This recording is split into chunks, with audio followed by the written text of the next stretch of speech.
Okay, so Corey and I are going to discuss how to change the power levels on your routers so that you can still send data and information, but at a lower power level. And Corey is going to discuss the hypothesis behind this. Yeah, so we're going to do a quick test on seeing how effective this is at actually lowering the RF levels in your environment. So what we're going to do is, this is my Wi-Fi router, and I will put the safe and sound RF meter within a couple feet of the Wi-Fi router, and then I will have my laptop a ways away, like 80 feet or something, and I'll have a file on the network, and that file will get sent to my laptop, and we will have a readout of the RF levels next to the router. And then once that's done, we'll do the same thing again, but I will turn down the power turn on the power on the router to its lowest setting, and we'll measure the measured RF levels with all these distances being the same. So by separating the laptop and the Wi-Fi router and putting the RF meter next to the Wi-Fi router, we're measuring the sphere of influence of the router and not the laptop. The laptop will be far enough away that it shouldn't be. The meter will be measuring mostly the energy coming from the router. Cool. And so if I can make a note here, they're just like,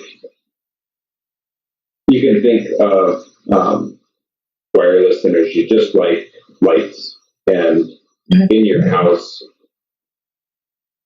because it's not a perfect analogy, because houses have walls and light doesn't go through walls, but RF energy does. So it'd be like if you lived in a big shop, and instead of having light fixtures all over the place, you just had one light in the middle of the room, and you use that one big light to light your entire house or your shop. And same thing with speakers.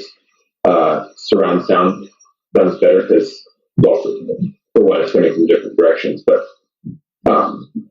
if you have lots of speakers instead of just one speaker, your sound levels don't have to be that high, because everywhere you walk in the room, you're getting good sound from the nearest speaker.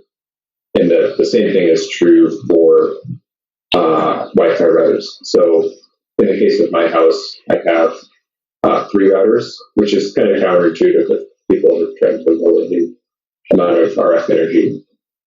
But by having more routers spread out at the lower power setting,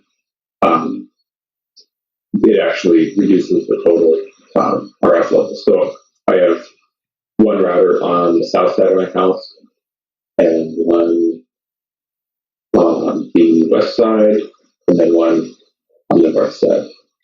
And these kind of make overlapping coverage areas. These bubbles are actually bigger because I can walk around everywhere in the yard and I still get pretty good Wi-Fi. But all of these are turned way down to their minimum, and they're all there's Ethernet running to each one through the attic, and I get really good coverage without having to have my all on the same network kind of thing, rather than having 3 separate networks. Yeah. And the only issue that you'll experience with this, they all have the same SSID. And I guess there's different schools of thought on this, but as I walk around, if I'm like on a video call and I walk from here to here, it will switch at some point. It'll switch to the other access point or the router. Really, there's one router and then it controls these access points. But anyways, when you make that jump, it will drop for a couple seconds. So if I'm on a call, if I'm listening to like a YouTube video, I never ever have an issue. If I'm on a call and I'm walking around, that's the only time that I ever notice that. It switches. Yeah, that I'm switching for different access points. And how much do you notice that? Is it an obvious? Oh, okay, so that's not really an issue. Like the video would drop for a few seconds, maybe we'll accept the next station. Which is normal for walking around anyway, so. Right. But you'd have to be tethered to one spot versus at least you can walk around and have three. Yeah. I'll try to stay in one part of the yard or something. I'm not that. Yeah. That's awesome. Or they're like one of those like, oh, hold on, I'm going to walk to the. Then you got to explain the whole thing in the middle of the call. So you see, I don't know. It kills time for when you're switching back to the other access point. Right. Cool. Yeah, so that's the test. And then after that, the other issue with this is not all routers do this, or not all access points do this. And for the ones that do, each one's going to have a different settings page, and the menus are different and all that. So there's no one way to turn on the power on your router. It's kind of depends on what hardware you have. Yeah. But in general, it's going to be under your wireless page. So you log into your router with like network and wireless, and then the wireless side of your router settings will be the power levels if they're adjustable. So most modern routers or new routers have that as a feature, as well as scheduling. You can also schedule your routers to shut off the radios at certain times. I use a hardware timer. I just have one of those out timers that turns off all access points. The software works fine too. Okay, so I'm in the settings page for my router, which is usually 192.168.1.1 or 0.1. And you log in, and then you're looking for your wireless settings. We'll go to wireless, and there's usually something. Usually you'll get the like the push button, like simple setup wizard first. So you're looking in the advanced stuff, and this advanced wireless. And so here, these are the thing to remember with routers is they're actually a firewall. These all used to be separate hardware components. They used to be a firewall, a router, a switch, and an access point, and they would all plug into each other. And so now they're all in one hardware thing. So this is your network stuff, your firewall stuff is here, this is your routing, and then this is the wireless page is for the radios, which would be normally the access point. So these are the power settings. Mine are set to high because the wireless is actually just disabled on this router. But you would set these to low. Some of them have more settings, and then save, and then that will reduce the maximum transmit power on the radios inside your router. Cool. That was not as hard as I was expecting. Yeah. They might be the same, they might be different kind of thing. Are they all D-Link? No. No? Ones are TP-Link. Oh, okay. Okay, so here is another one. This is the my access points for one of them. So here, this is just your regular settings page.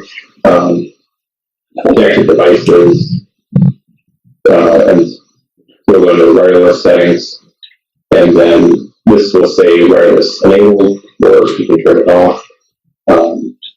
What type of wireless, and then your transmit power. And so I have my transmit power turned all the way down to this lowest 4 dBm. And so you can set that if you wanted to turn it up. Enter your max value, let's save, or leave it at sometimes this will be a drop-down menu, or there's different ways that you can Or hanging in your settings page will have this. So that's what it looks like turned on. Okay. Awesome. That's two routers and how to do it. Thank you very much, Corey, for teaching us how to turn it down and what the possible actual values, real life values. What it actually does. So. Yeah. Okay.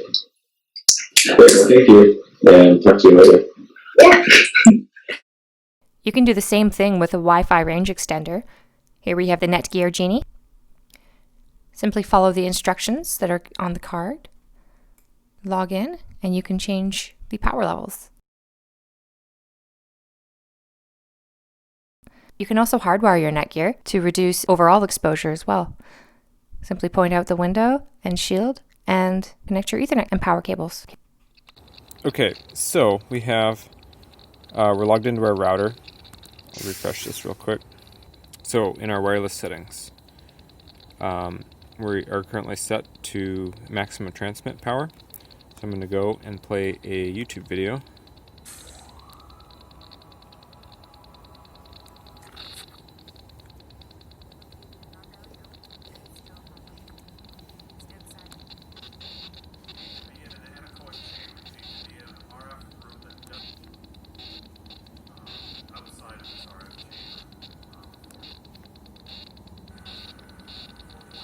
Okay, so we'll stop that, and then now I'm going to set the power to 4, which is its lowest, and save.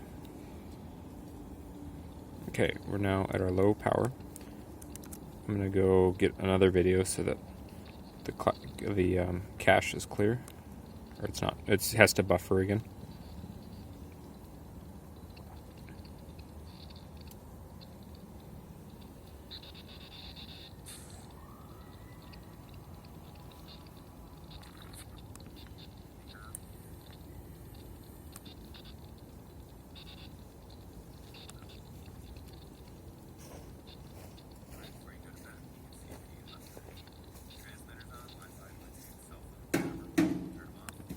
All right, and we are that far away from the Wi-Fi antenna, which is right there, about 45 feet.